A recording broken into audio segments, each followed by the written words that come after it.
Film with family.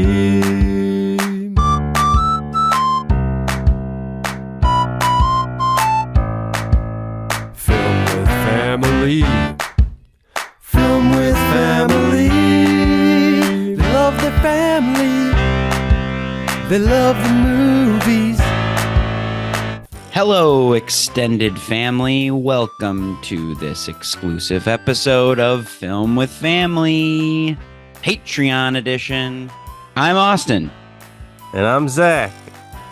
And we are two cousins who like to talk about movies. And today we are continuing our series on family-themed Best Picture winners. And today, we're making it rain. April showers bring Rain Man podcasts. Yeah. We're talking Rain Man, folks. The winner of the 61st Annual Academy Awards. Yeah, 1988 film starring Tom Cruise and Dustin Hoffman. Directed by Barry Levinson. Yep. You remember Rain Man, folks? Because we're going to talk about it today. You remember every single line of dialogue? Can you recite it I'm an excellent driver. like a savant? This movie is about brothers. Which I thought that'd be good for us because we both have brothers. We sure do. But it's a very specific kind of brother relationship in this movie that it doesn't feel too similar to either our brother relationships, I would say. No. I don't know if we've ever dug into this, but everybody listening to this is pretty much our family, but I'm the older brother and you're the younger brother. Yeah, that's true. So in this film, Dustin Hoffman, he's the older brother. Right. He's about like 20 years older or something, like, or at least in terms of like actor age, I feel like Yeah. he's significantly older than Tom Cruise is. Yeah, but I think they make it seem like like Tom Cruise was 3 when he's taken away. And I think like maybe he was like 10. So I feel like the age gap isn't like that big in the movie universe. Maybe I'm Yeah. wrong. I don't know. Yeah, they don't really specifically say what their age difference is, but yeah, it's a pretty big age gap. Did you have anything you want to talk about before we get too deep into Rain Man? I guess we could talk a little bit about the 61st Annual Academy Awards. Talk about the Oscars a little bit first. Yeah. 'Cause this movie won 4 awards. I think it won Best Picture. Yep. I think it won Best Director. Yep. For Barry Levinson. And also Hoffman got Best Actor. Yeah. And did it get original screenplay? Sure did. Nailed it. Yes. Yeah, got all those 4, and then it was also nominated for score. Hans Zimmer's first feature film that he scored. This is his first one. This is his first one. Wow. We were just talking about Zimmer on Dune. Yeah. It's interesting to see his origins. It's very kind of a funny little score for this movie. We should probably play some of it. Yeah, let's hit it. Do do do do do do do. It's like so 80s. It kind of like feels like an 80s American Beauty soundtrack. Like there's something American Beauty about it to me. I don't know. I could see that. There's some flute going on in there too, though. Yeah. Yeah, I listened to an interview with him where he was saying that, like, you know, because the theme of the movie is, you know, about a guy who's kind of like can get easily overwhelmed with various stimuli. Like he wanted to like put different types of genres in it. So it's like you've got like a kind of a Cuban influence and an African influence and then like 80s synthesizers. So that was all very like intentional because he wanted it to feel like you couldn't really like concentrate on what genre of the score is. Yeah, I'm thinking about it, kind of reminds me of the song Africa by Toto a little bit, that like main theme Totally. song. Yes. Totally. Totally. Which is also related to Dune. Oh yeah, because the 80s Dune. Yeah, Yeah. Lynch Dune. Wow. It all comes back to Dune. So, yeah, they were also nominated for Best Cinematography, Best Production Design, and Film Editing. So, this was a interesting year for the Oscars.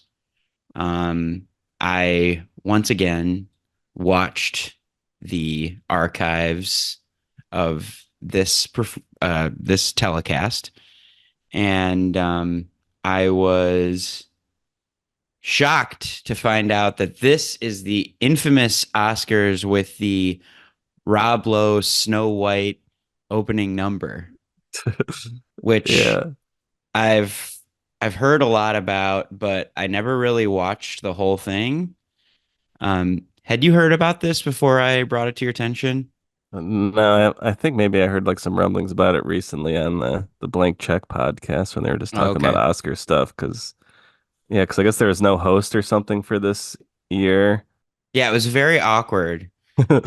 Like there's this moment where Tom Selleck comes out, and I don't know if they'd never did this before, but he's like, "You'll see tonight people coming out one at a time, like me, or two at a time, some of your favorite celebrities coming out and announcing the nominees." I'm like, did they not do this before? Like, like, maybe it was like all the times before this, like it was just the host would come out and say the nominees, but maybe this was like the beginning of like bits, like because like there were a lot of like really failed bad bits between like people like um Goldie Hawn and well, no, there's like a really bad one with Jimmy Stewart, and I don't know.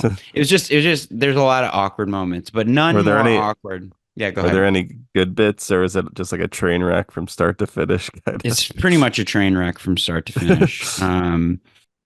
I can explain what happened here, but I found this clip from Bruce Valanche. Do you know who Bruce Valanche is?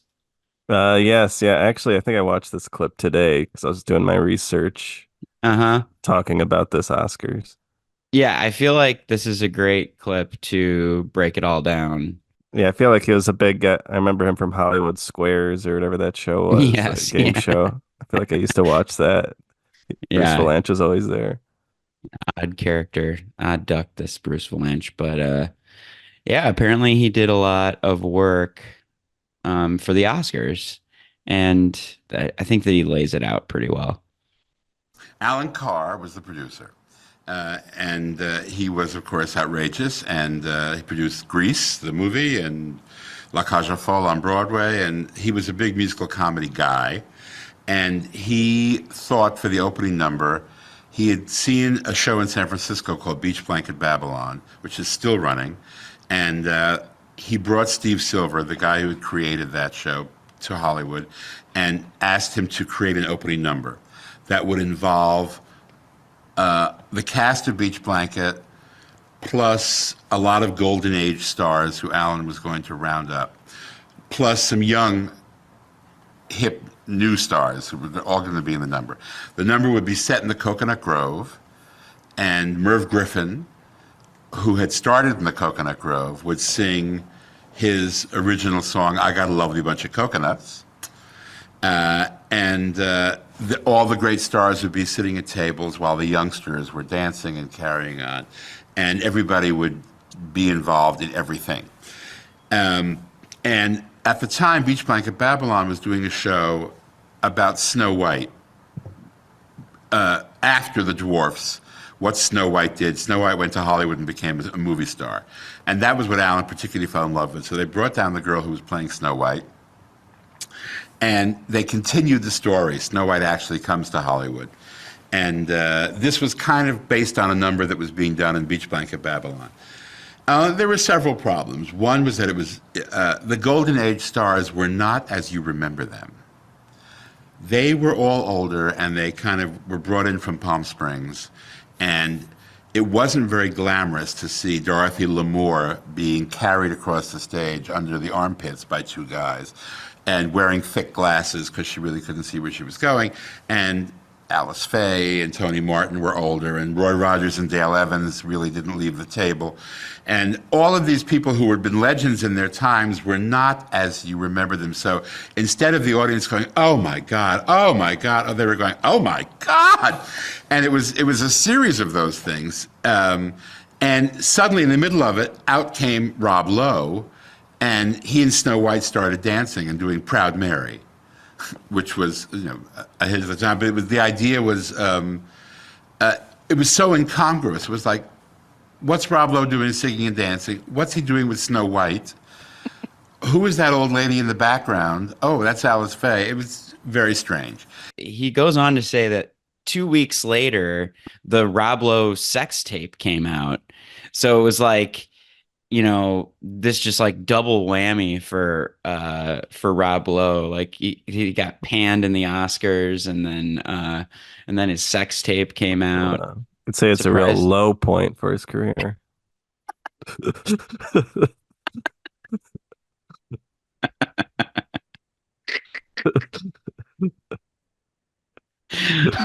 Got him. Fucking A.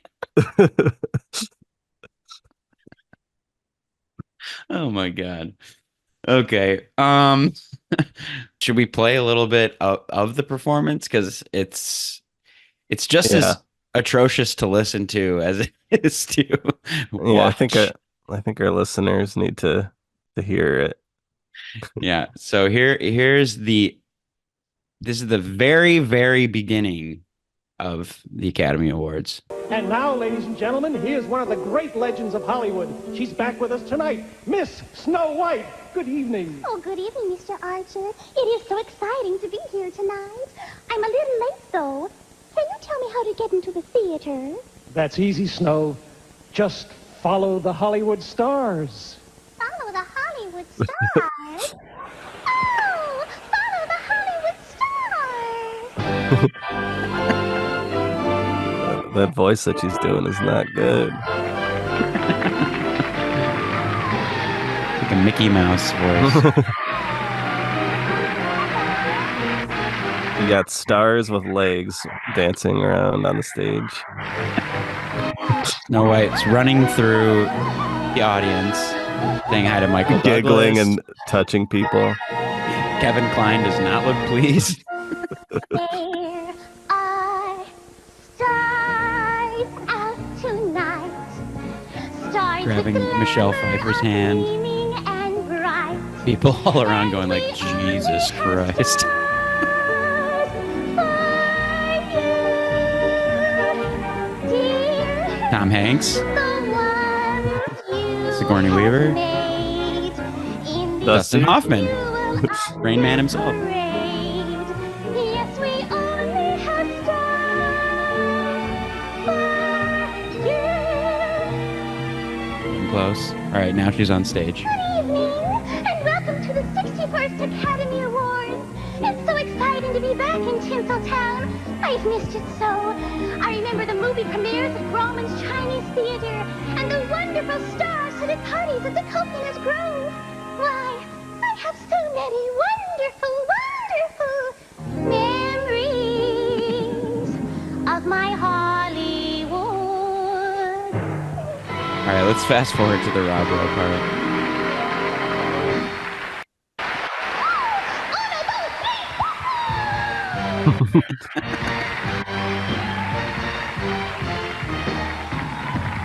And you made it big in the movies. You came to Hollywood to play the game. You became a star as an animated mama. Earned yourself a place in the Walk of Fame. Street lights keep on burning. Cameras keep on turning. Rolling, rolling. Keep the cameras rolling.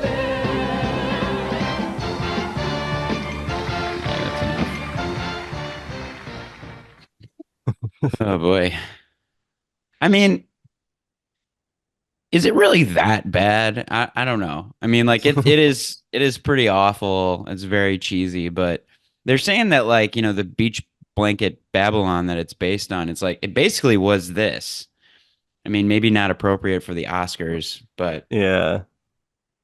Yeah, it just seems like there's just too many random elements coming together. It's just a little bit of a fever dream kind of bad way to start the show. yeah, fever dream is a good way to put it. Like Alan Carr, I guess this fucked up his career or something, or I don't know. Yeah, no, it was like he was put in Hollywood jail like for the rest of his life. This actually was also the last public appearance of Lucille Ball. Oh wow. She died a week later. Wait, I didn't realize Lucille was in there. Yeah, she's one of the people at the table Wow. at one of these tables. Yeah. Along with like Vincent Price and a bunch of Yeah. just super old people, like a bunch of Yeah. old Hollywood people at death's door. Yeah. So a big fiasco to kick off the Oscars. But a big win for Rain Man. Made it rain. I made that joke already. I'm not gonna, I rescind that second joke. But it was a big win for Dustin Hoffman. I found this interesting that Dustin Hoffman was the leading man in four Best Picture winners at this point. So he was the leading man in obviously Rain Man, The Graduate, Midnight Cowboy, and Kramer versus Kramer. I think Nice. that's a record for any actor. He won for Kramer vs. Kramer as well, I believe. I found his Wikipedia. He was nominated for The Graduate, Midnight Cowboy, Lenny when he played Lenny Bruce, Mm-hmm. Tootsie, and Mm-hmm. Wag the Dog, but he only won for Kramer vs. Kramer and Rain Man. He's never been nominated for Best Supporting Actor, only for Best Actor. Kind of interesting. Mm-hmm. How do you feel about Dustin Hoffman? You like him as an actor? I do like him, though I recently reminded myself today that he does have some sexual assault accusations thrown at him. And I was like kind of rereading the article. It sounds very specific and like feels like kind of believable. So like that definitely sullies his name a bit. Mm. Yeah. I hear he's kind of an asshole too on set. Yeah, some sexual harassment and yeah, I guess there's like two different instances on the movie Ishtar, which is the movie he makes right before Rain Man actually of Yes. him like sexually assaulting two women and him exposing himself to a 16-year-old at some point. I don't know. There's some bad stuff out there about Hoffman, which Yeah. definitely makes me like him less. But before I knew that stuff, I thought he's a great actor. I mean, he is still a great actor technically. It's just yeah, that stuff doesn't bode well. Yeah. I saw this really weird interview with him and Tom Cruise on Danish TV for Rain Man. He makes a very inappropriate comment. Let me play this. It starts off really weird where the guy's like introducing them and they do this thing where they look at their watches and then they like put their hand over his mouth for some reason. Like I don't know. It's very Der weird. sidder Tom Cruise. Hej Tom. Tom Cruise, han er kendt for blandt andet Top Gun, og det er Dustin Hoffman, der sidder her. Cut to a clip from Rain Man. It's funny, I saw The Graduate. I'm one of these guys still alive who saw The Graduate. And I just mean that He's a real prick. people, It's amazing. He really knows how to kick the shit out of you. So too, Tom, you remember that? Oh yeah, yeah. I just looked at it again about yeah. 5 months Really ago. gets saw like it he's laughing for the first time in the interview. No, it's just. What I is think it, it's- son? I think Yes, it's I funny. did a film Now you called sound The like a little Graduate. big man in the Yes, it was end. about 20 years ago when I could get an erection. Yes. Nah, I just got this little shriveled peepee. Doesn't do much anymore. But you really love it. People But I like consider to you- keep it for decoration. Would you like to see it? The fuck?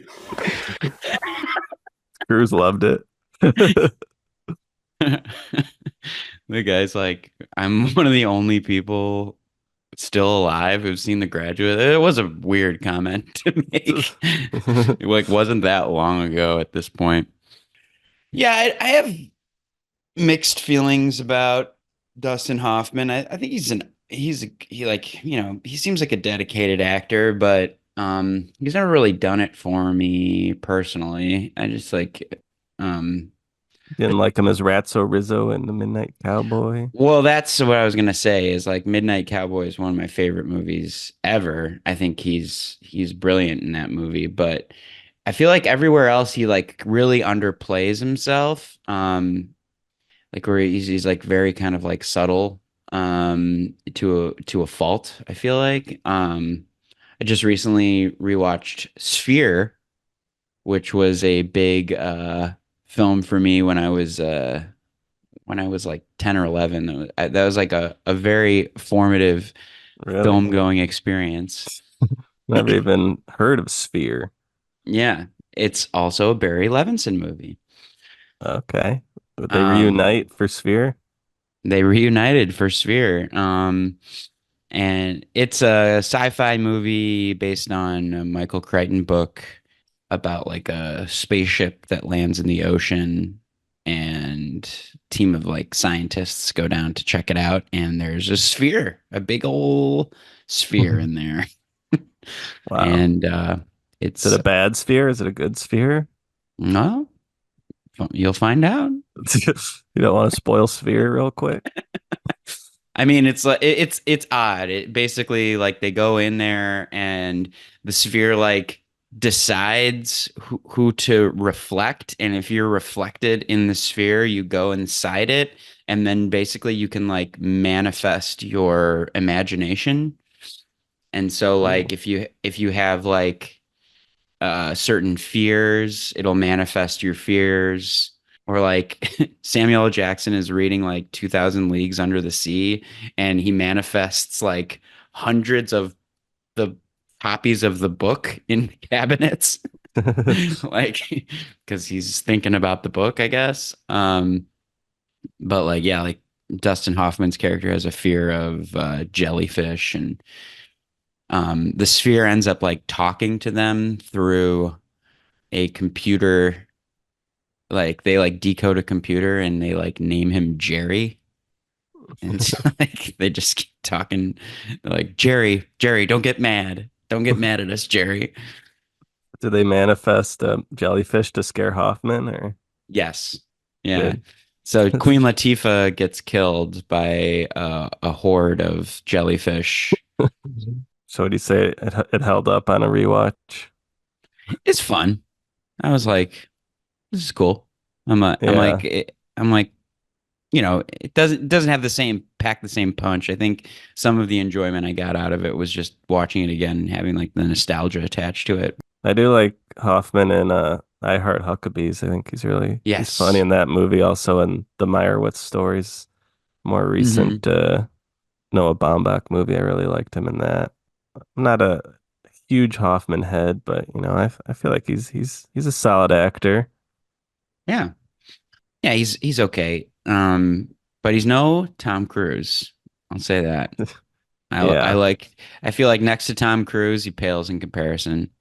This year is peak Cruise. We're in Tom fever right now. we're People are cruising just along. people are cruising right now. They're loving Tom Cruise. He's the hot actor. He'd done Risky Business. Year before he did Cocktail, which I also watched for the first time recently. Yeah, Um, well, how's Cocktail? I never heard of it. you never even heard of it? No. Oh wow. I'd heard of it. Because of I've seen like clips of like he has these like famous like cocktailing scenes, like where he's throwing the bottles around and stuff like that. You never even seen those clips? I've never even seen the clips. That's fine. It's not a great movie. Like it really drops off at the end of the first act. It gets like very weird. He goes to Jamaica and it's kind of like this sappy love story. It like packs in a ton of melodrama. There's like suicide and pregnancies and all this stuff, but the first act is so much fun. It's just like Tom Cruise, uh, coming into town, coming to New York, trying to make it, gets a job at this bar. He's like a huge hit. He's hitting on chicks. He's like flipping bottles around, doing all these like incredible, like, bar theatrics. The music's pumping through the whole thing. He's got this like buddy that they're like doing like little like tricks at the bar with. Yeah, it's a lot of fun. But then yeah, just like it really drops off. But yeah, that's also the year of Ishtar, like 1988. Um and then yeah, next year after these two kind of like panned movies that Dustin and Tom were in, they team up and they do Rain Man. I think yeah, the year after Rain Man, Tom Cruise was born on the 4th of July, which he gets nominated for an Oscar for. I feel like that's one Hmm. of his notable roles. So Yeah. he kind of got back in the swing of things. And then Hmm. I feel like he has a good run after that. But yeah, Yeah. we talked about Cruise a bit last year when we were talking about Dead Reckoning, the Mission Impossible movie, but Hmm. it's kind of nice to go back and see the young Cruise. Yeah, he's looking great. He's got that energy. Yeah, I think he's great in this movie. It's kind of I feel like he should have been nominated at least because I feel like Hmm. he's doing just as much work, if not more, than Hoffman, really. Well, yeah, and I think the misconception with Rain Man too is that actually the movie is from Tom Cruise's character Charlie, his perspective, really. I mean, it's not from Raymond's Yeah, perspective. He's just kind of like tacked on to Charlie's life, and the whole movie is like kind of the arc of how his brother Raymond like affects his perspective on the world. yeah. Raymond doesn't really have an arc that much. He's just like a static kind of character. Hmm. It's like part of his, I guess, like a kind of his disorder, I guess. But yeah, the emotional arc all rests on Tom Cruise's shoulders, and I think it really worked, or it did on this rewatch for me.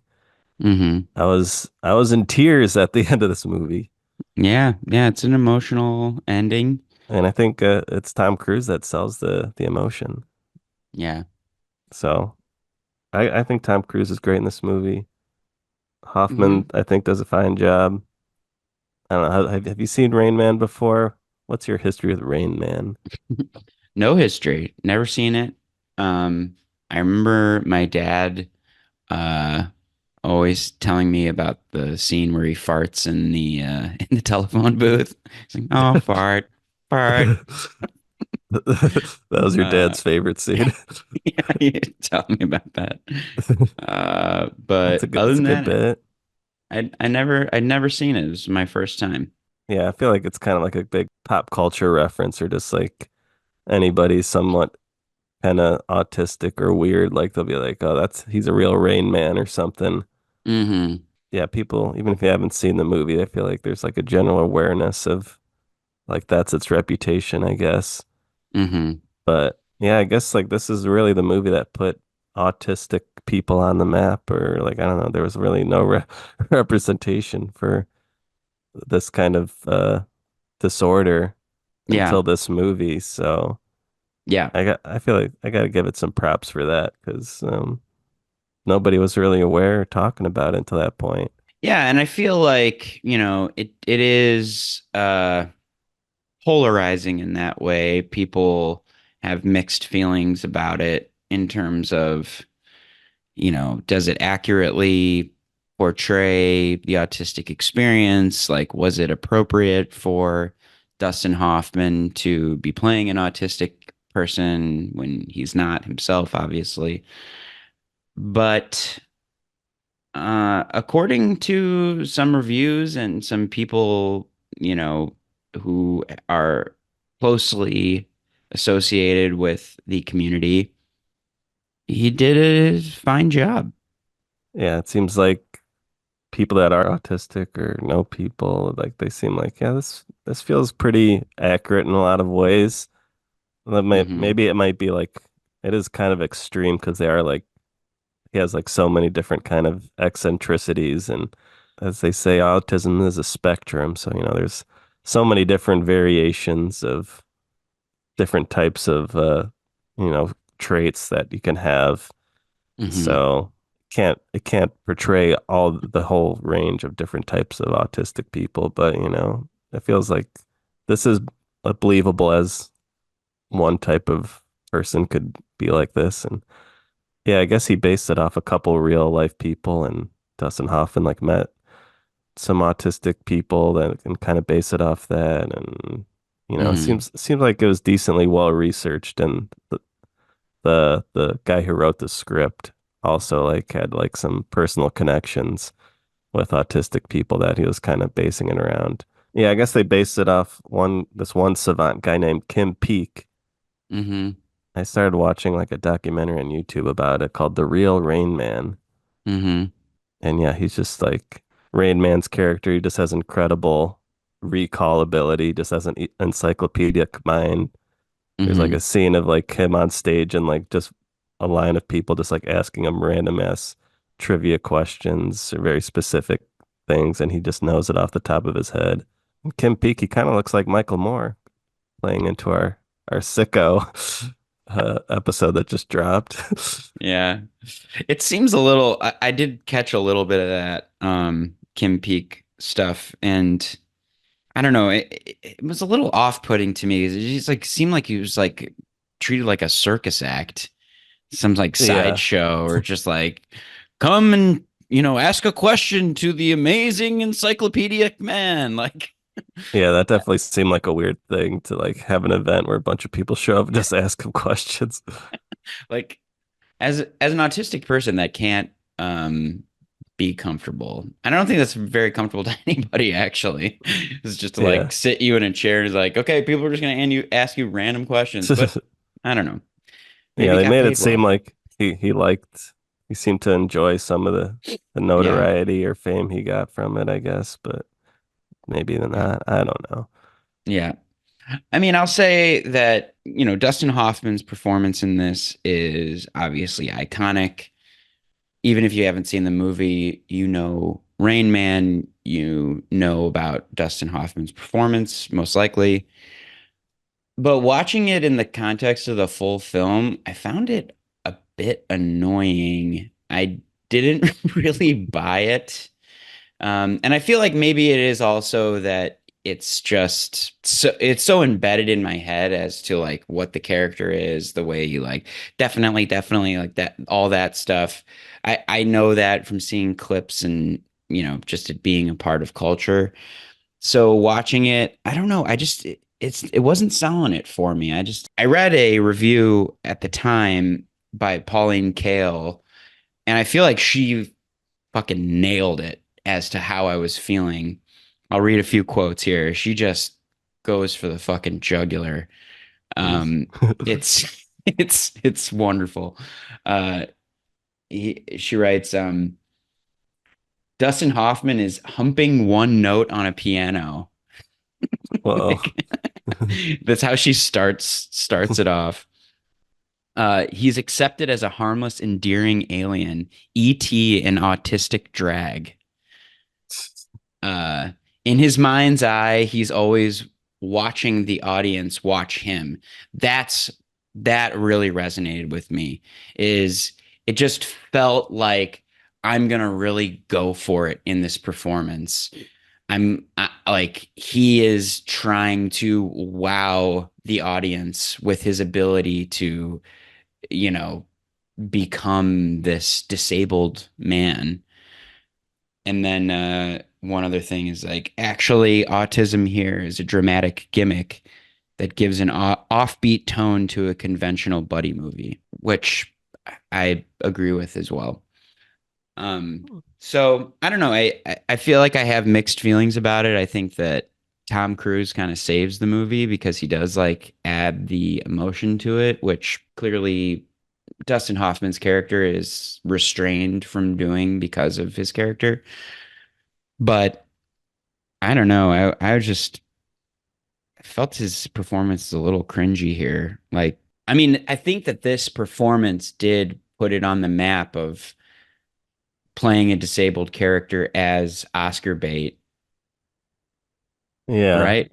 Didn't Daniel Day-Lewis like it won the next year or something for My Left Foot or something, or very soon after for like a Yeah. cerebral palsy person, and kind of started that trend maybe of Hmm. playing into someone with some kind of syndrome or disorder Yeah. that being kind of Oscar baity because it wasn't really a trend before this movie. So I don't know. That makes me maybe like the performance a little bit more because it doesn't seem like that's an obvious way to get an Oscar at this point. Yeah. Yeah. I mean, I feel like Dustin Hoffman is really swinging for the fences with this one. Like he, and it, from interviews that I've seen and stuff that I've read, I mean, he did take the time to really research this role. He didn't just want, and he was concerned as well with this exact reaction. He at first didn't want to do it because he was afraid that he would be insulting that community. So it was definitely, but because of that, I feel like his performance is very self-aware, and I can feel that like self-consciousness. Yeah, I feel like found a clip of him, like an interview clip that's kind of speaking to that. There were times when I laughed really hard, and then I would think, wait a minute, I shouldn't maybe be laughing at this man.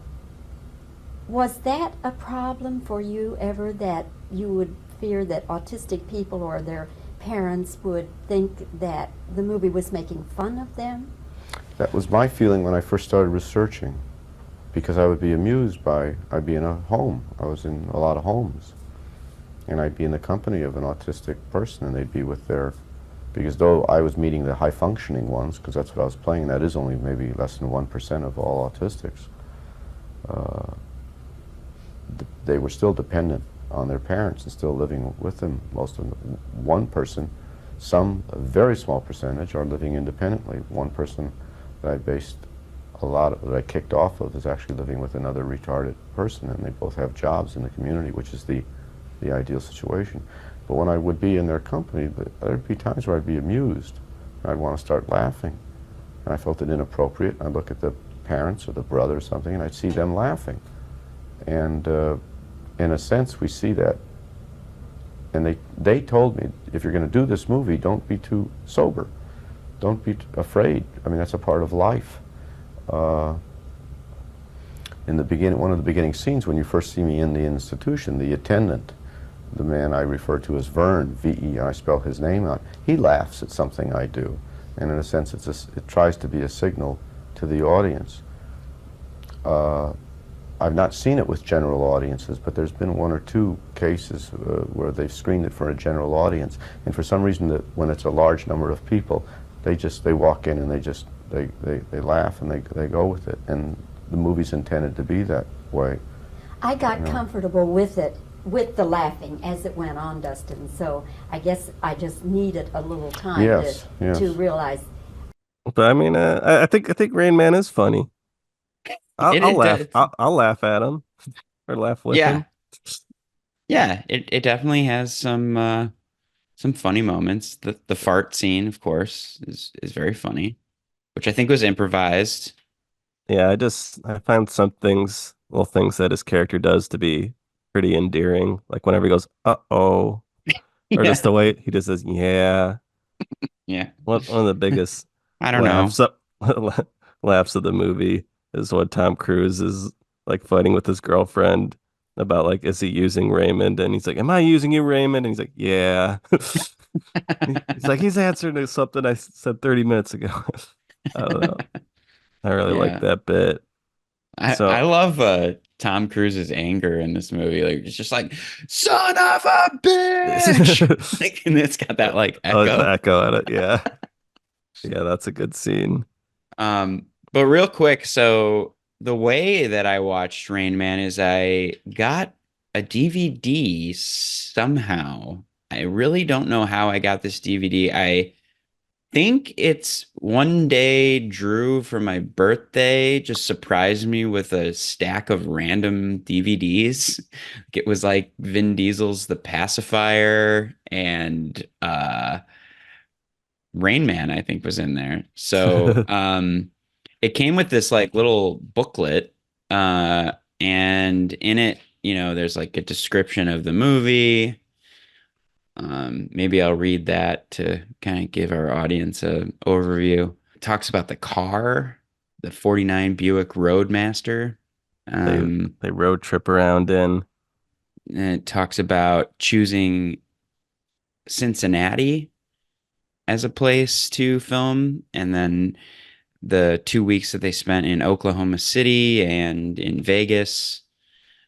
But at the very end of it, it gives a definition of autistic savant syndrome, which I will read for you now. Okay. It says the word quote unquote autistic, in parentheses, self-involved, was first used by Dr. Leo Kanner in 1943 to describe certain behavioral disorders.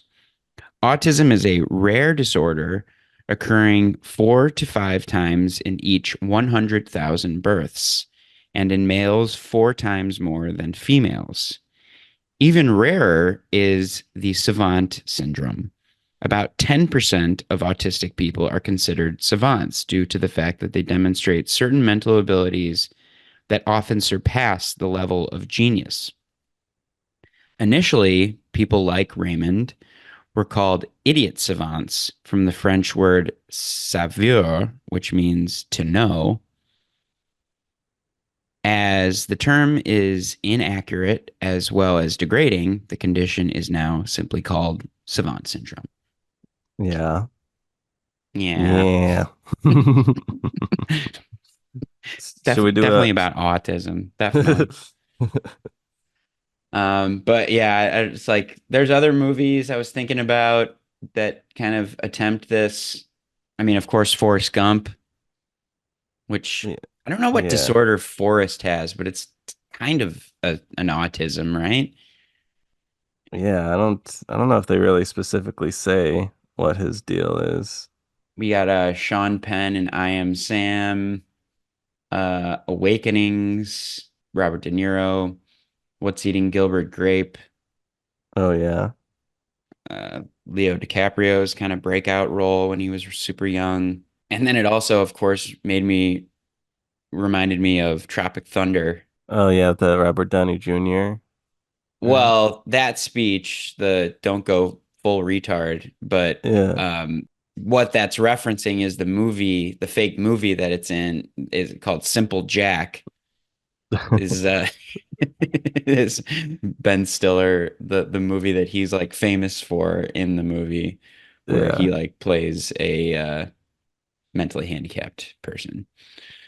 Yeah. Um, I haven't seen Tropic Thunder in a while. I wonder if it holds up well. but I mean, I feel like it's almost counter to our culture right now. It's like gained appreciation Another in Tom the Cruise film. yes. Oh yeah, I forgot about that. Yeah, he's like in extreme makeup in that. He's like barely recognizable. Yeah, Les Grossman or something. Yeah. Yeah. Well, do you Yeah. want to do a plot bop? We do a little bit of a plop up. Want to point out that it starts with the song Ico Ico. Tom Cruise Mission Possible 2. Yeah. So bizarre. I had no Both idea. this movie and Mission Impossible 2 start off with Ico Ico. Like, And Tom Cruise is in the first scene of this movie as well. yeah. He's like negotiating some Lamborghinis. I do love that opening shot of the Lamborghini just flying through the air. I Yeah. was like very confused, and then it explains itself pretty well. Yeah, what is his job? He's like some kind of car dealer guy. Yeah, he's a car dealer. I don't know. Something.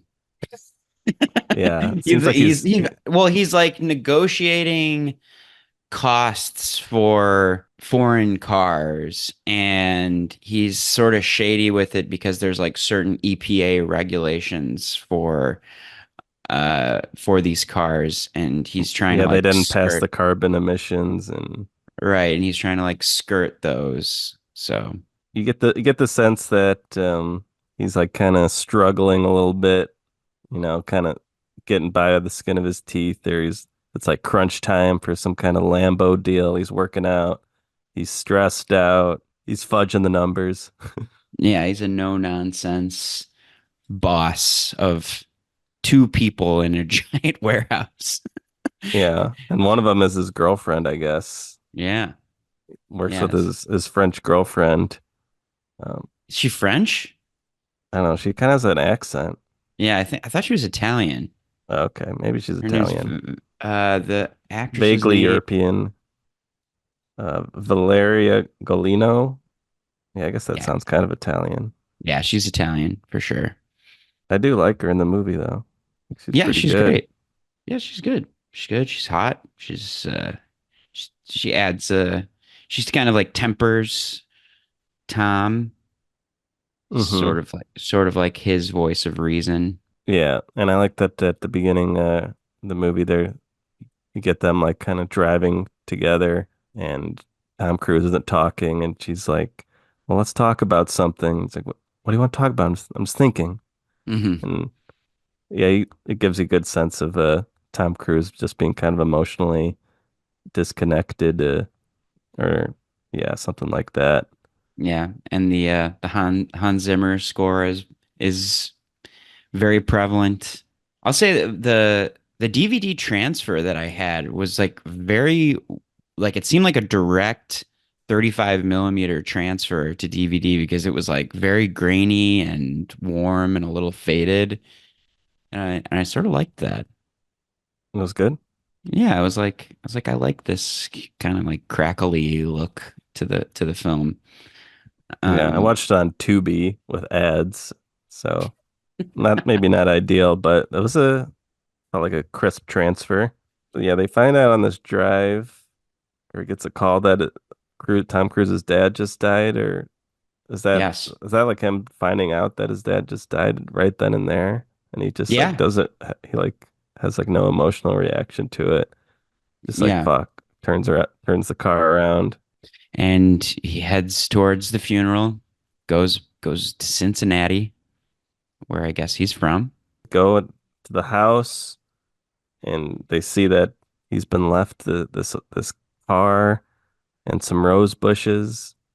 Well, let's back up a little bit because I think before that, um, he's sort of is it I don't know if it's before the funeral or after the funeral. It's like him and his girlfriend are sitting in a hotel room or something, and he tells her that he stole that Buick Roadster Yeah, I think basically. Like, that's at the dad's house, and they're like kind of like going like looking through some old photos or something kind of thing. right.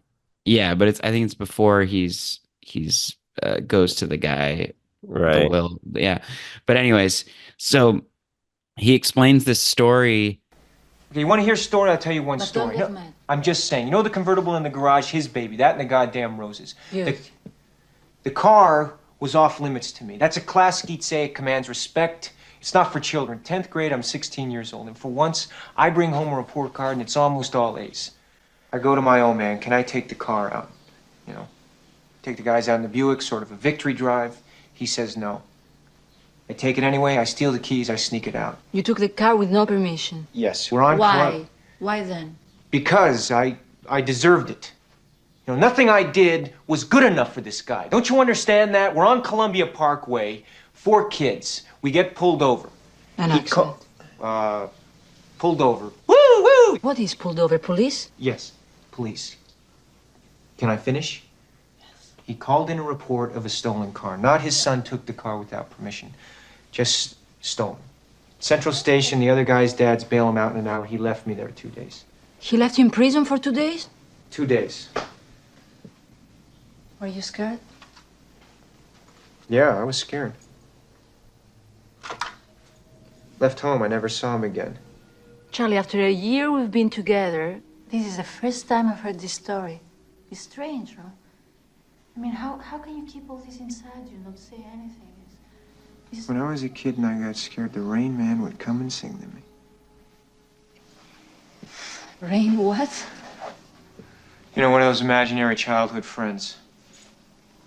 What happened to him? Nothing, I just grew up.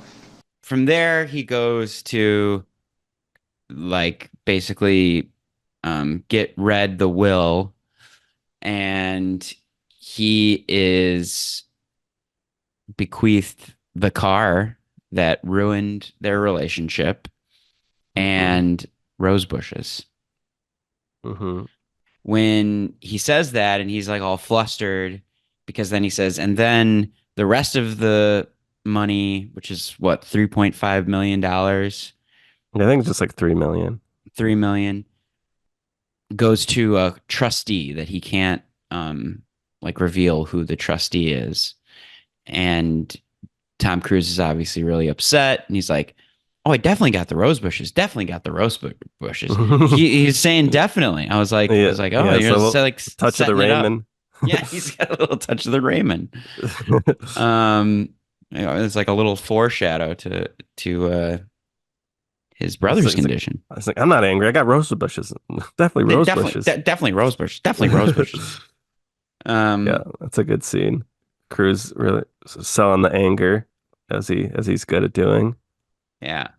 So then I forget, how does he find out that the money is going to the Walbrook Institution? I think they say it in that will scene that it's going Yeah. to the institution, but they don't say like why. Hmm. And so he just goes there to like get some answers. Right. I think that's how it goes down.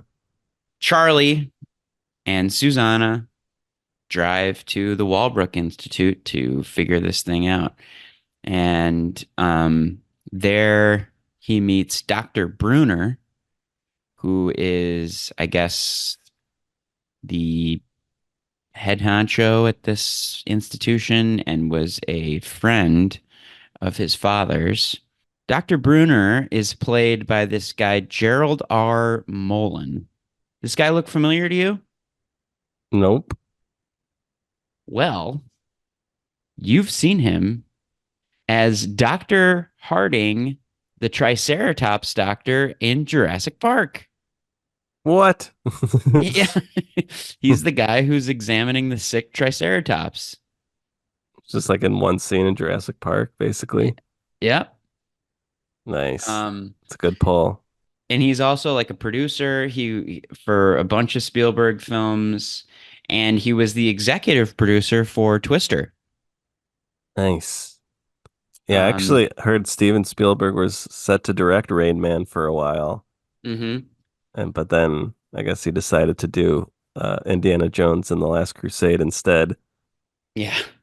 but expressed some regret for not directing Rain Man, maybe. And that's what it made it seem like in the Wikipedia. It's like, I feel like it worked out all right for you, Steven. Yeah. But this guy, Dr. Bruner, um, Gerald Mullen, I do not like him as an actor. He's You do he's not like you. me no likey. He's just very just so glum and like just like has like no emotion. He's just like, I'm a friend of your dad's. Like he just like, and he keeps like like he's just like, I'm very concerned. Wow, I don't know. He's just like he just has no emotion to him, and he's just very persistent. He's like, Maybe he's on the spectrum. no, No. he just sucks. He's a producer. He's not an actor. Yeah, he's kind of like the Tom Cruise's rival in this a little bit. It's Yeah. like it's like give me Rain Man back. But Yeah, he wants him to stay in the institute for good reason, I think, you know. Um, yeah, it seems but like Rain Man seems like he's pretty content at the Institute. He's got his routines. He's all about routine. it's odd that he wouldn't just outright say to him like, "Look, you have a brother. He's here. He's on the spectrum. He needs to stay here. The money is for your brother." But instead, he's like revealed by like the car, the roadster, or the what is it called? The Roadmaster, Okay. the Buick Roadmaster is out in the driveway, and Raymond just kind of goes up to it and starts like getting in the driver's seat, and he's just like, "I'm a very good driver. I'm a very good driver. My dad showed me how to drive, and all this stuff." And then Tom Cruise like runs out there. He's like, "Hey, whoa, whoa, whoa, whoa! What are you doing touching my car?" Hmm. And then he like rattles off all these facts about the car that like only somebody who's very intimate with the car would know. And then he mentions his father's name, and he's like, "Wait, what's up?" And then the doctor's like, "He's your brother."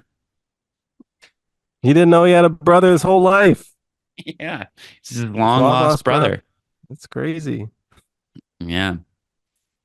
Yeah, So, I was kind of surprised that it takes like almost 20 minutes before you get introduced to the Raymond character. There's hmm a good amount of setup before you get into that. And he just kind yeah. of shows up. He's just like suddenly he's fucking with a car. hmm Like he's like, this is how he gets introduced. But Yeah. that's how it goes. Yeah. And then so we go into Raymond's space at the Institute, which presumably he's been living at for decades. And so he has a very strict routine. He's got certain meals that he has on certain days, and It's TV shows, People's Court, yeah, Jeopardy. Jeopardy, Wheel of Fortune. He has his bit where he does the who's on first, Abbott and Costello routine whenever he's feeling stressed out. Just kind of repeats the Yeah. whole thing to himself. Yep. Yep. He's obsessed with baseball. He's got baseball cards. He's got all of his books. Yeah, And it seems like Kim Peek was also a big baseball guy. I don't know. I feel like he was rattling off a lot of baseball facts too. So they probably pulled that from him. yeah, and the whole who's on first thing was just like a thing that Barry Levinson just came up with, like on set, I guess, is like originally every time Raymond would get upset or nervous, he would like do this like kind of rocking back and forth motion. And Dustin Hoffman was kind of like, This isn't working for me. I feel like if he's going to be doing this too much." And Barry Levinson was like, "Why don't you just do the old Abbott and Costello routine and just kind of rattle that off every time you're nervous?" And it just caught on, I guess. Yeah, I think it works. I kind of Yeah. like it as a little quirk of his. hmm And Dustin Hoffman talks about how he said this is the hardest role he's ever had to play, and like the first like week or two of shooting, he felt like he didn't have it at all, and he hmm felt really bad doing it, and how it's really hard to play off other people because his character doesn't make eye contact with anybody, and saying how eye contact's so important for Right. connecting and acting. Eventually, he did feel like he locked into it. I don't know. You say you don't like it, but I think he's fine. I don't think it's the best performance ever, but you No, it know, just I like the Pauline Kael review. Like, just it feels like he's so aware of his performance. It just feels very self-conscious, and in that way, it kind of annoys me. But whatever. I beg to differ. Okay, go ahead. Well, I don't really. Beg. I don't, well, let's continue with the plot, Bob. So Okay. he kidnaps his brother because he sees. Uh-oh. Uh-oh, he kidnaps his brother. Tom Cruise is like, I'm gonna take this guy out of here. Yeah. Try to get my half. Try to get my 1.5 mil. Yeah. Yeah, he basically like blackmails them. He's like, "I'll bring him back if you give me, half the money," or something like that. Tom Cruise and his girlfriend and Raymond, they go to a hotel, try to settle down Raymond, and there's also that weird scene of Tom Cruise and his girlfriend fucking with the door open, and Raymond like walks in and like starts imitating their sex sounds, and just like is like standing at the foot of their bed while they're fucking. And he's like, Yeah. I think he's in the room. Where Raymond, what are you doing in here? Yeah. But he seemed more interested in just watching TV because they have the TV on while they're boning. Yeah, I mean, I don't blame Raymond really. I feel like they should have known to close the door when they're fucking. Yeah. Like, come on. Yeah. What are they doing? Fucking with the door open?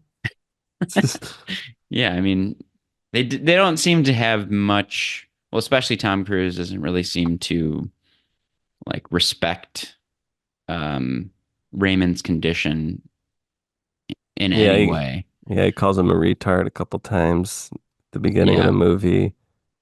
And like when he first goes into his room at the institute, he's like rifling through all of his books and he's like clearly like upset by that, but he like doesn't care. He's just like pulling shit off the shelves and like touching everything, which is just rude in general. Like just like don't do that when you go into somebody else's space. Like fuck with all their shit. Like Yeah, but Tom Cruise, he's great at playing an asshole, and yeah. he's a real asshole in this movie.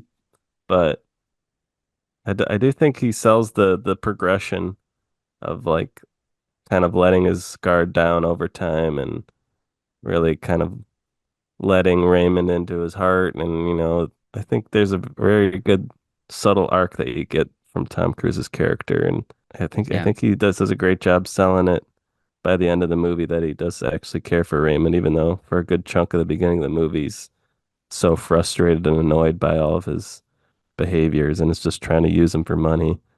Yeah. So when they're in the hotel, Raymond doesn't have his books, so he has him read the phone book, which he goes through methodically, reads A through G, and then the next scene, they're at a diner, and who do we see? Bonnie Hunt in her first role. Oh, this is Bonnie Hunt's first role, huh? This is her breakout role. Are you a Bonnie Hunt fan? I like Bonnie Hunt. Oh, this would be a good call out, actually. Drew has a Bonnie Hunt story. Bonnie Hunt. Bonnie Hunt. Bonnie Hunt call out. Let's call Drew, see if he picks up. Drew. What's up? Hey, you're live on Film with Family. Oh shit. This is a call out. Talking Rain Man. We're talking about Rain Man. And I haven't seen it. That's okay. But we want to talk about Bonnie Hunt. We wanted to ask because Bonnie Hunt is in this movie. Sweet hunting for Bonnie. Yeah. So I was wondering if you would be willing to tell us your Bonnie Hunt story.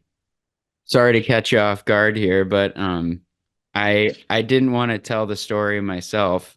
I believe you were working at Verizon. Yeah, so I'm working at the Verizon in Park Ridge, and apparently she lived or had a condo just above us.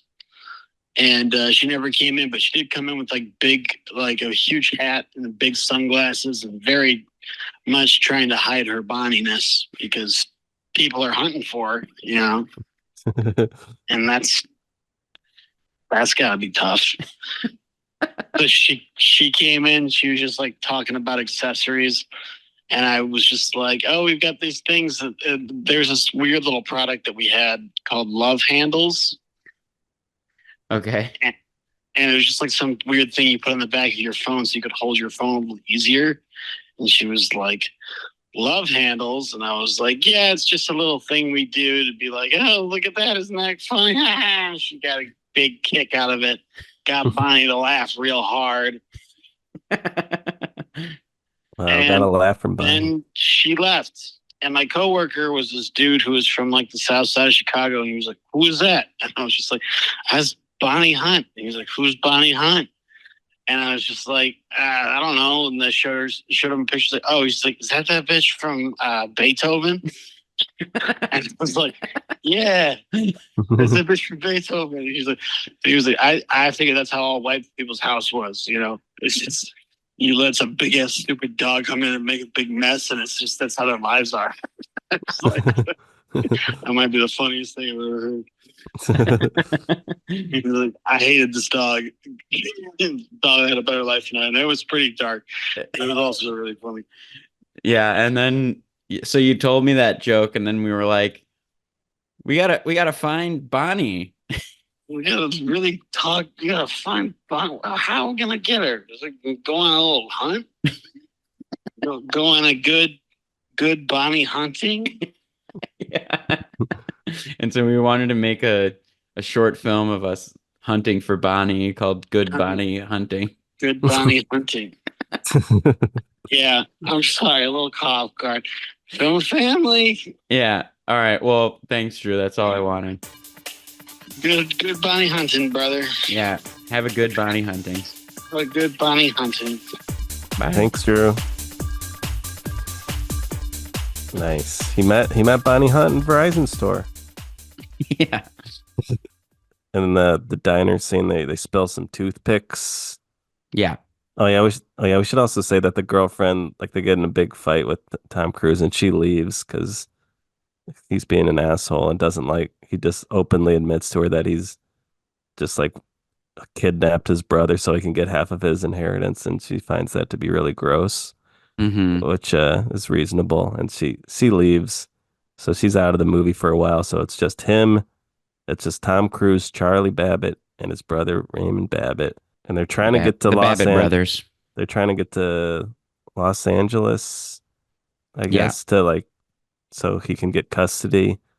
So well, he also needs to get back to work, and he tries to take him on a plane, but that doesn't work out very well. yeah, because old Dusty, old Rain Man, he knows every single airline and the different plane crashes that have occurred on him. Yeah. So no airline is good for him except for Qantas. Which is like an Australian airline. Yeah, I don't know, but I read that airlines took issue with that scene of like reminding people of all these different plane crashes that have happened on the airlines, and like re-edited the movie if like it was being played on an airplane, so it didn't have that scene or something. Oh, interesting.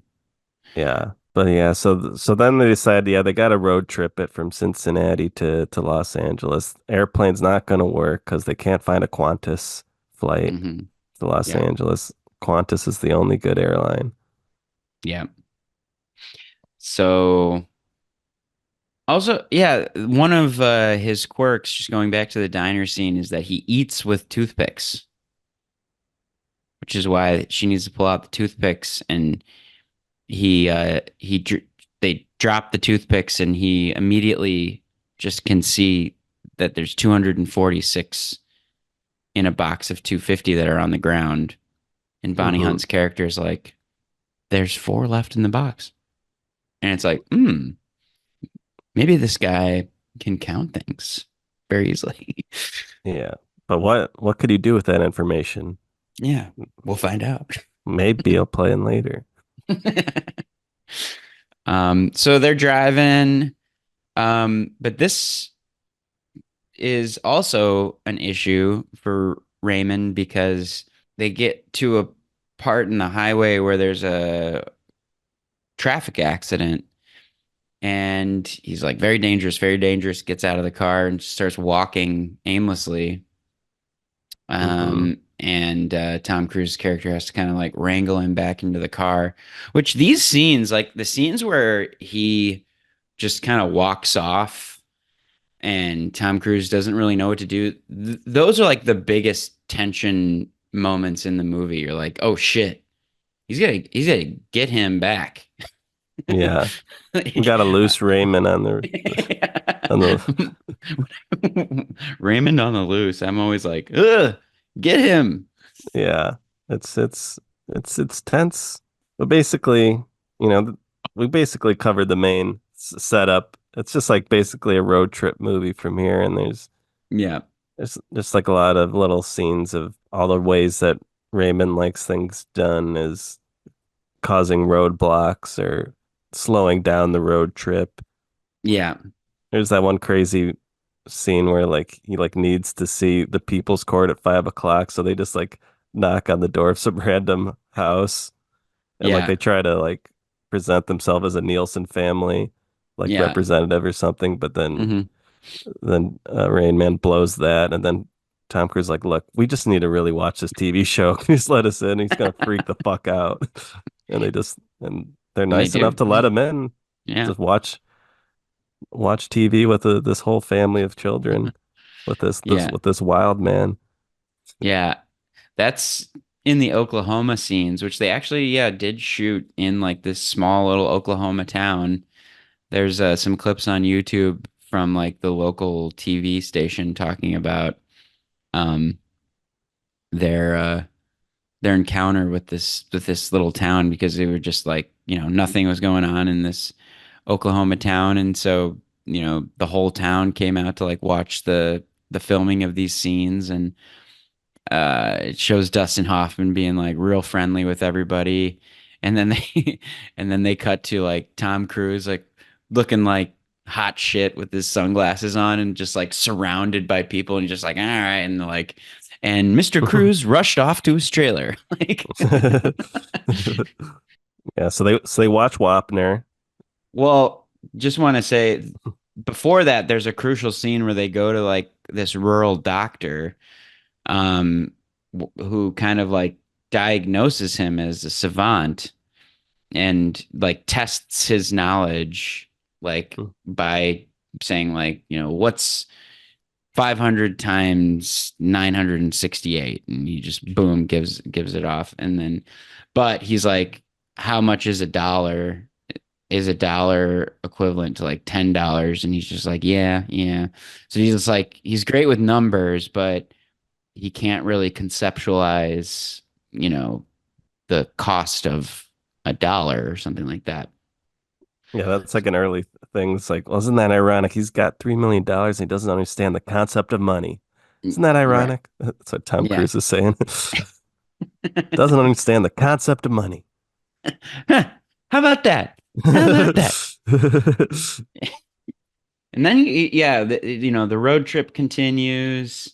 You got that fun scene where they got like the hip bones connected to the leg bone, like playing in the background, and it's just like these beautiful sunset shots. Um, Yeah, kind of driving through desert and canyon land areas at certain points. Some nice scenery going on. Some real Americana there. mhm. Also like Rayman going 97X, bam, the future of rock and roll. Bam. Yeah. Repeating repeating the rock radio. Yeah, and I feel like that's definitely a good moment where Charlie is noticeably warming up to him as his brother, like they're kind of like laughing and riding along, and he's kind of enjoying his company there. hmm Yeah, no, there's also that other fight or like the scene about like the underwear, like, and they have to get like the specific type of boxer briefs that Rain Man likes, and he wants to go to the specific Kmart in Cincinnati. He's like, we're not going to that fucking Kmart. Yeah. He's like, Kmart sucks. Kmart sucks. Kmart sucks. A lot of iconic stuff. Yeah, and so they go to another motel because, again, he has to be in front of a TV at a certain time to watch his shows or he'll freak out. So they pull over and they're at a motel. And this is where Charlie realizes that Raymond is Rain Man. Yeah. How did they figure it out? Is it because the singing that Beatles song? Yeah. Yeah. So, well, I mean, also, I think like he just like, he says like Rain Man, like he was like he's like Rain Man's leaving or something. He's like talking about how when he left, Charlie was like when he was a kid was like Rain Man is leaving or something like that because his name's Raymond. He called him the Rain Man. Hmm. And he's like, wait, Rain Man, how do you know that? And then he's like, Rayman, Raymond, Rain Man, Raymond, which I caught on to right away. Like, I'm sorry, I guess I'm real smart, but I guess it was like when they introduced him as Raymond, I was like, oh yeah, Rain Man, Raymond, that makes sense. So it wasn't really a big reveal for me. I don't know, but But I did think Tom Cruise sells it as being a revelation for his character. right, And I do think it's a sweet scene of them together, like singing the "I Saw Her Standing There," the Beatles song together. I thought that was a nice, sweet moment. I liked it, and it's yeah, good it's to sweet.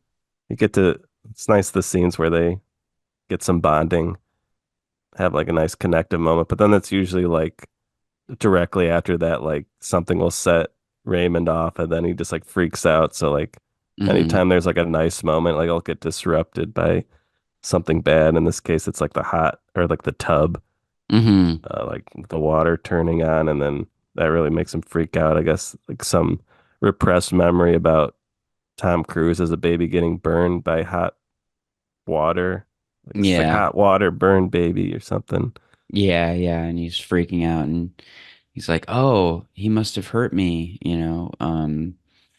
Yeah, and then I guess that was the reason that he had to go to the institution because he like presumably they don't spell it out, but presumably Raymond put Charlie in like a boiling hot bath as a baby.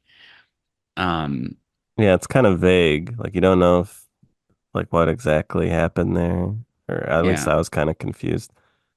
But there was some situation with baby Cruz going in a hot bath, and it's very traumatic. And Yeah. I did think it was kind of funny that the Beatles song that they sing is like the Beatles' most problematic song for the she first was line. just 17. Yeah. And You so like when know they're what I mean? so when that's like supposed to be this sweet moment where he's like softly singing as like an autistic man, like this like the line where it's like is like the most canceled Beatles line. Yeah, Um it's a good point. I found it a little cheesy. I don't know. I was like, I'm just 17. You know what I mean? Like that's one of the moments where I'm just like, he's like he's acting his ass off in this, like just like trying to sell what like an autistic man would sound like singing the Beatles. I don't know. I don't want to yuck your yum. You obviously liked it. I'm gonna back off. But Yeah, I think I have some nostalgia for this movie, or yeah, I when definitely did you remember. first see it? I don't think we covered that. I think I watched it maybe middle school or high school. I think my mom was a fan of this movie, or she like showed it to me. I was trying to call her up today to confirm that if she's a Rain Man fan or not, but didn't get a hold of her. But I feel like I Hmm. remember she turned me on to this movie, and I remember enjoying it then. I remember feeling very disturbed or freaked out whenever Rain Man gets freaked out by stuff and starts yelling and smacking himself on the head. I Yeah. remember that really distressing me Yeah. the first time I saw it. But I feel like maybe this is my second time watching it just yesterday. And I was like, yeah, yesterday I was in a raw emotional state Mm. because my housemate is like he's moving out soon, and he's got his cat Big Tex, and he moved out his cat yesterday to because he's Uh, moving in with his girlfriend. Um, and like his girlfriend has a cat, and they wanted to like have their cats move in together because I guess they hear that's better for the cats if they go to a new space at the same time. mm. So I was feeling real sad about this cat that I've been living with for the past couple of years moving out.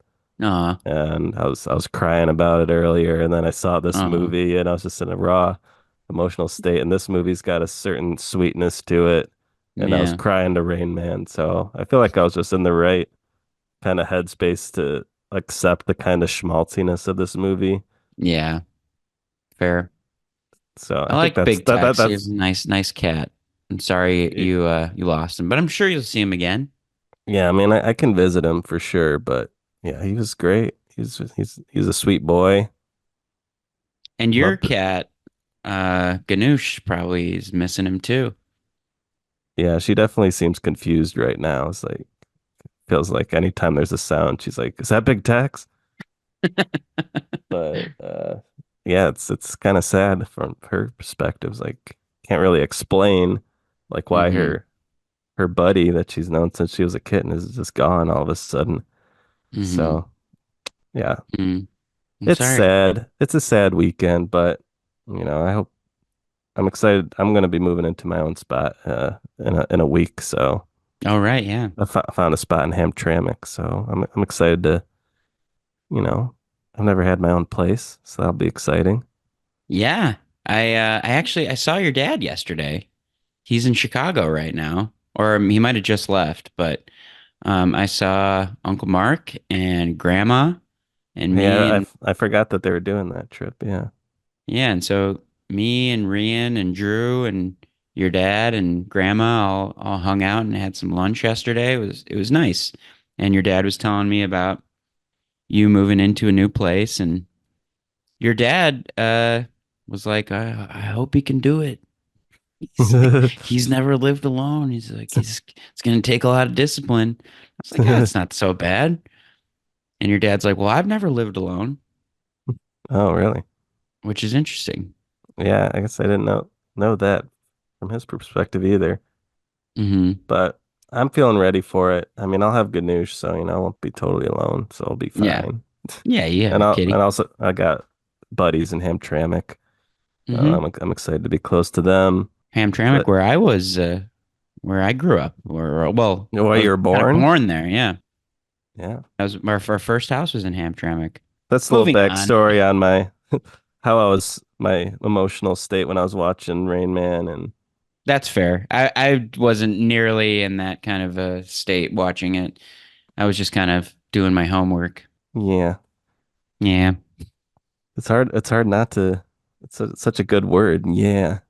I can say it for any reason.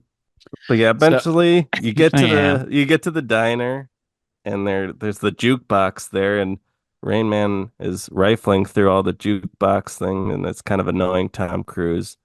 But then Starts quizzing him. yeah, starts quizzing him on like the little key codes for each song and Rain Man just knows it.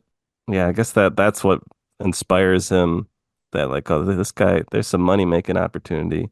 Well, I guess we Hmm. also kind of skipped over the scene where he hears that like the Lamborghinis are getting repossessed Yeah. at his job, and he like owes $80,000, and that's when he's like, Right. "Son of a bitch!" Bitch. Yeah. So So he's in he needs debt. to make some money, and then he sees a money making opportunity, and they just happen to be driving through Las Vegas anyway, I guess. Hmm. So they hit the casino, and they get all suited up. Yeah. Yeah. He gets a haircut. He gets suited up. Yeah, they have the Um, matching gray suits. But he also, I mean, right before they go to Vegas, like when they're still in the desert, he kind of buys a pack of cards and he's just like starts like throwing cards on the hood of the car, and he's like, "How many more?"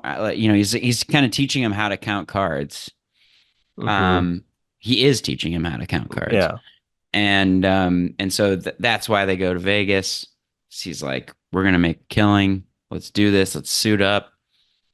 The one thing with this is like, how is he not completely freaking out at a casino? Like it's like it's the like most overstimulating yeah, kind of a place it could be.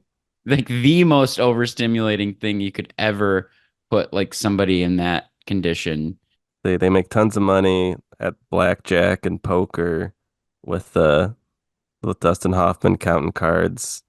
Yeah, they make it seem like counting cards is like an illegal thing, but It's not. I yeah, it's a misconception that this movie kind of put out there that counting cards is illegal, but I don't know, maybe certain casinos maybe crack down on it, but Yeah, I it's mean, I think that if legal. you're caught doing it, a casino has the right to like kick you out because obviously they're not trying to lose money.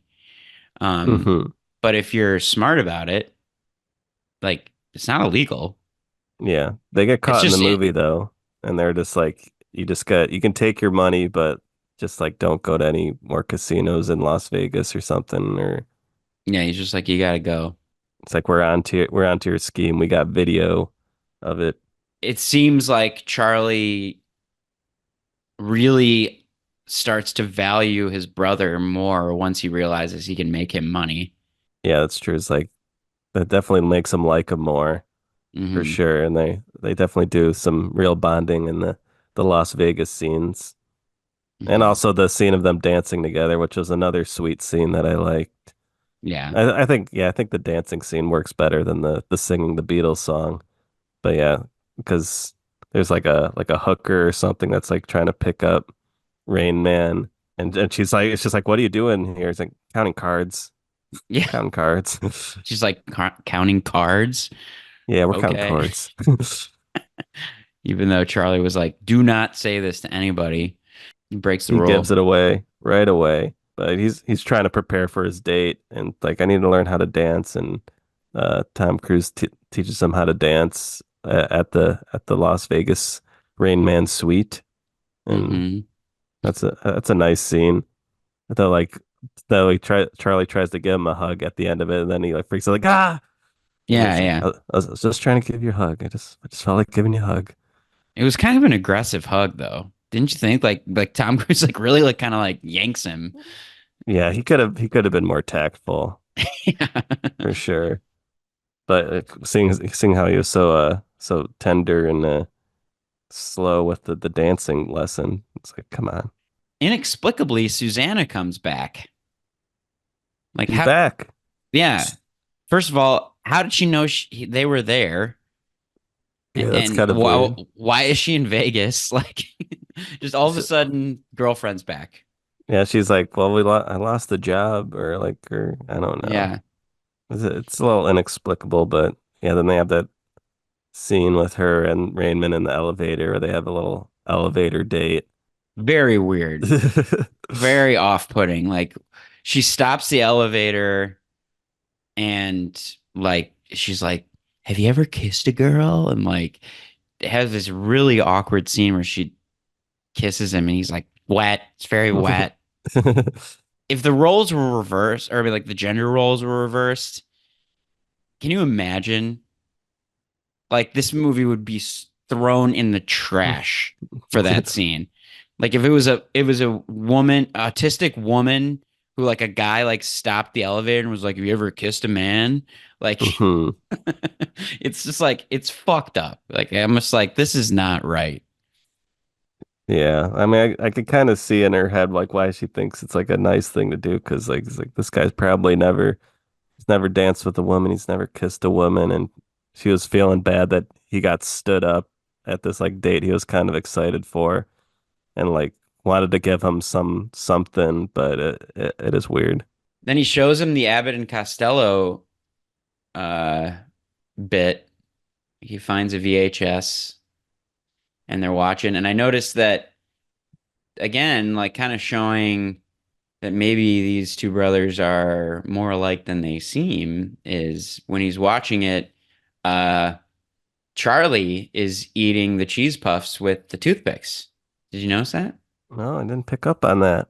Yeah. So, and like I've heard other people say this in reviewing the film that kind of Charlie's character is sort of like an emotional autistic, like the way that he doesn't respond to like his dad dying, or like the way that he can't understand that his brother like has special needs, or just like the general way that he's kind of like dismissive of his girlfriend. And I think there's something to that, like they have sort of a parallel in that way. Yeah, I think that's true for sure. He's definitely shut off from his interior self. He's all about the money.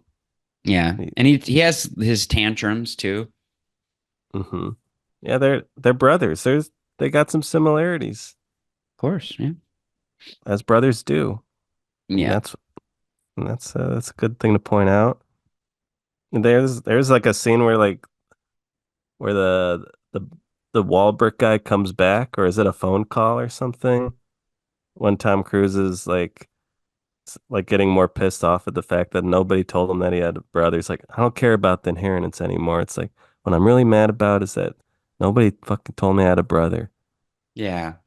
Which Yeah, that's I think when Tom Cruise Dr. sells that Bruner scene. comes back, right? Yeah, he just pops back up kind of magically, kind of like the girlfriend or Yeah. Well, because they're gonna have this like interview, with a psychiatrist or something. and you know who the psychiatrist is? Is it Levinson? It's Levinson. Yes. Got Um, him.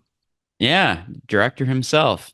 And I guess that scene was sort of improvised too, and Levinson was like purposely trying to push Tom Cruise's buttons in that where he's like, I don't know. I don't like the way that he's kind of like cagey. He's like, I'm not saying anything. I'm not saying, like, and Cruise is like trying to get these answers from him or whatever. But Yeah. I love that scene. I thought it was one of the best scenes in the movie. Just like how the interview just like goes so poorly and Rain Man's given all the wrong answers to all the questions. he's And like, what do you just do? He's like like, count cards. We danced. he let you drive the car. I'm an excellent driver. Tom's like, I Yeah. didn't let him drive the car. It's like Yeah. he says all the awful things and it's Yeah. like he kidnapped me, all this stuff.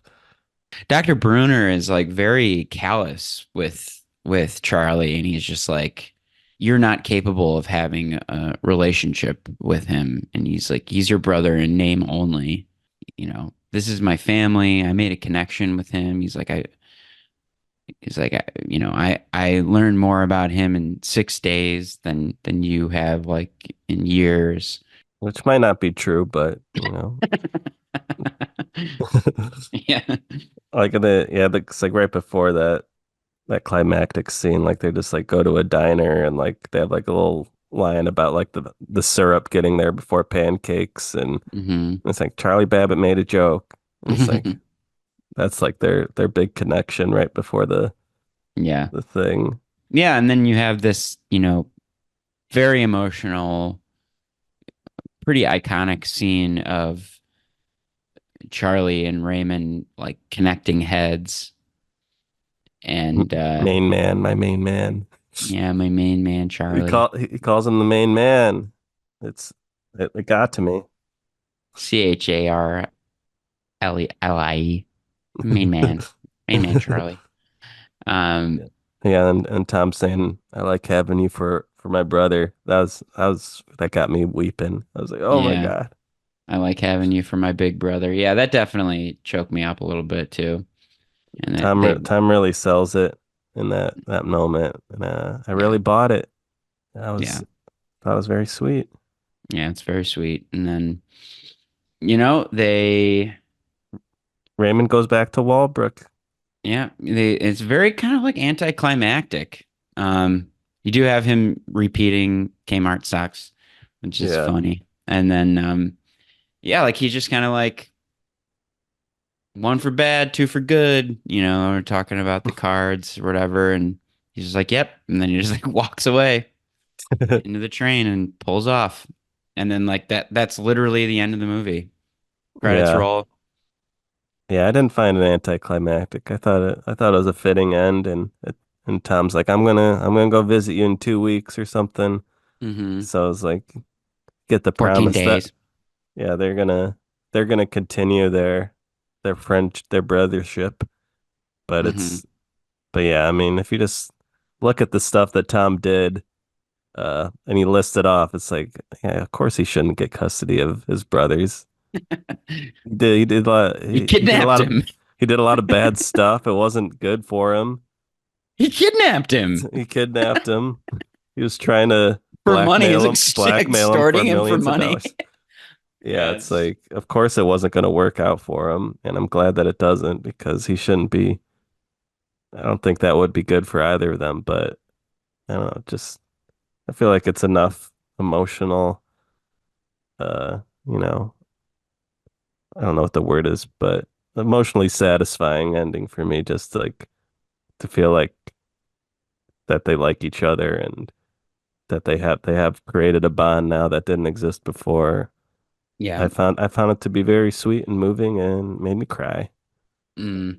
And that was a big part of me feeling good about it on this rewatch was the ending really working for me.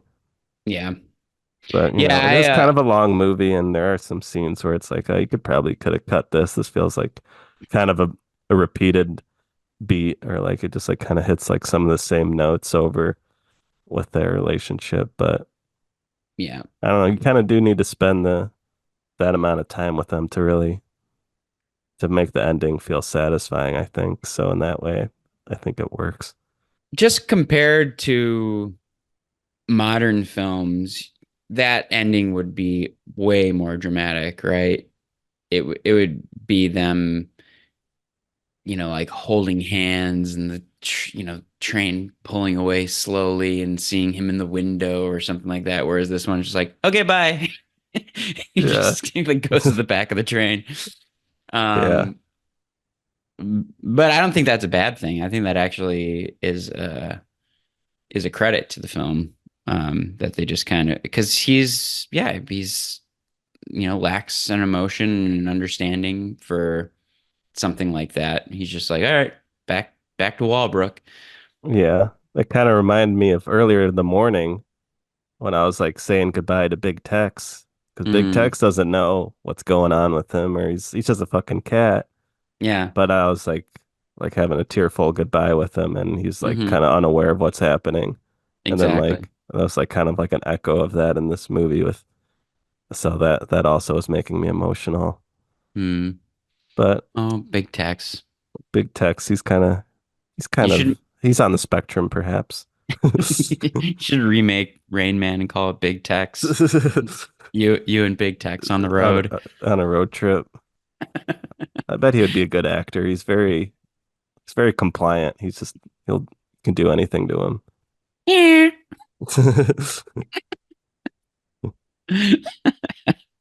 Uh, and then in the Oh, credits that are was you saying yeah as a cat. Like it took me a second to realize like it's like kind of a weird meow. uh but yeah, in the credits, did you notice that like the photos are like the photos that he took like during the road trip? Was Rain Man taking photos? Yeah, like remember he's got like a little camera and like he's like snapping photos like out the window and like just during like at random times during the trip. Yeah, I guess I forgot that he was doing camera stuff. Yeah, he's a photographer. That's cool. So, This I movie was don't a big hit. It was the highest grossing movie of 1988. yeah, isn't that wild? It made a shit ton of money. It was like a pretty cheap budget, but it played. It made a lot of money. Yeah. I'll read this. Roger Ebert, part of his review that's in the booklet that I have, says, by the end of Rain Man, what have we learned? I think the film is about acceptance.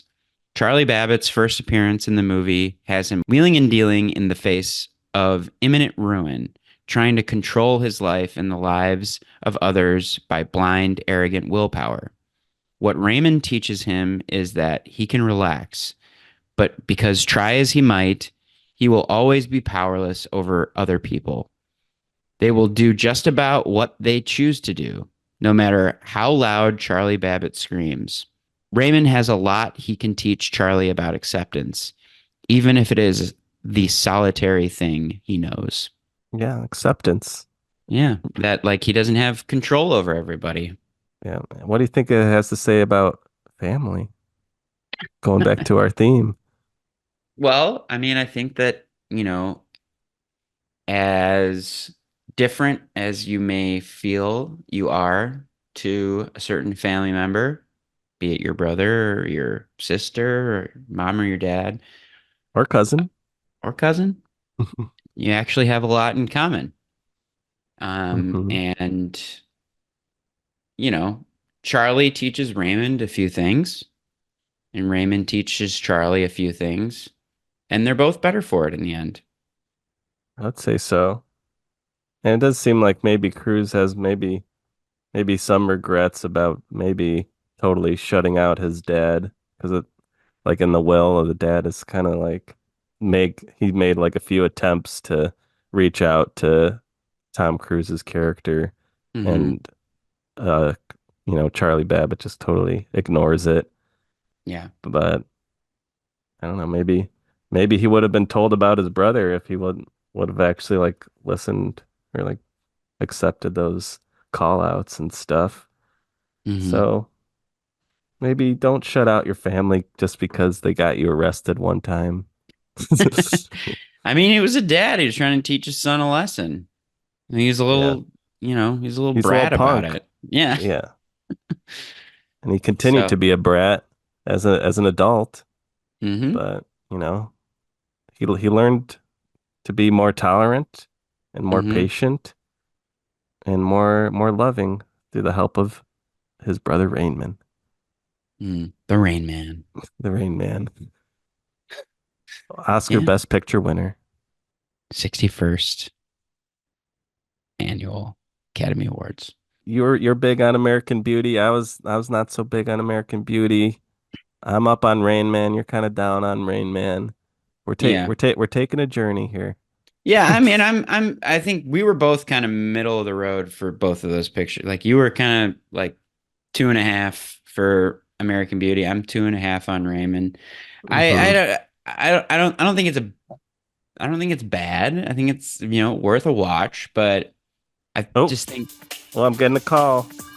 Could be my mom. call out or call in. Hello, Mom. Hey, I'm actually recording film with family right now with Austin. Well, we're talking about Rain Man. Do you like Rain Man?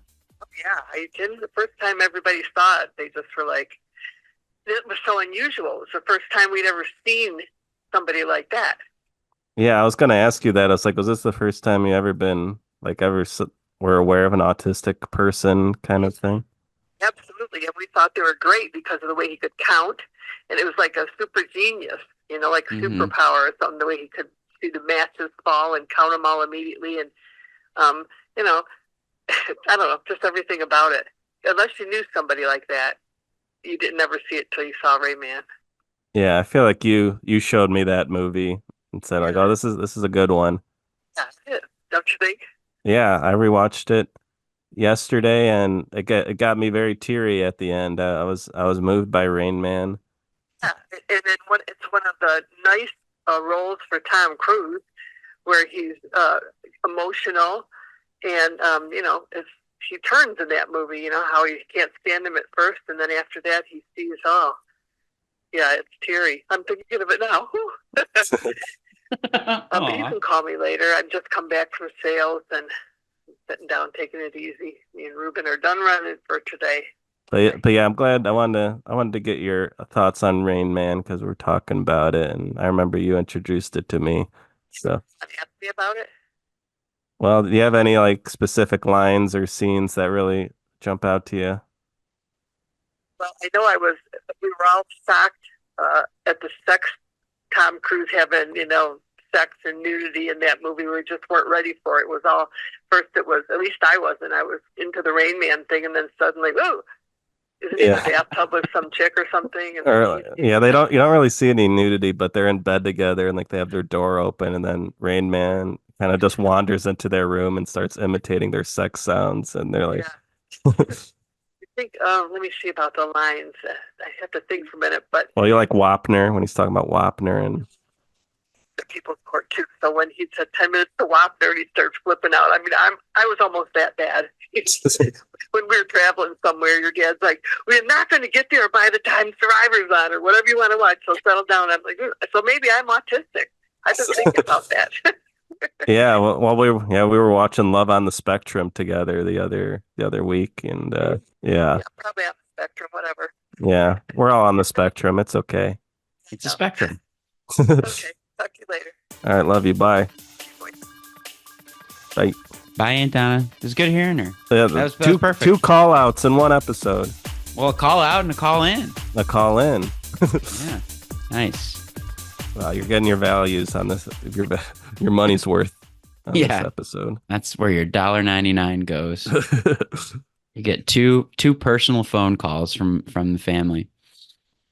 Well, I think that's a great way to wrap it up. You guys are the extended family. You know where to find us.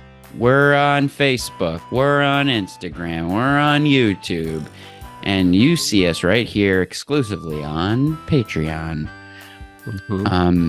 And next month we're doing the finale of our Oscar Best Picture family movies. Sound of Music is the big finale. We just talked to your mom, and we'll be talking to my mom during that. So that'll be lovely. So yeah, we love the movies. And we love our family. Yeah. See you next month. Definitely love you. I'm an excellent driver. Yeah. Uh-oh.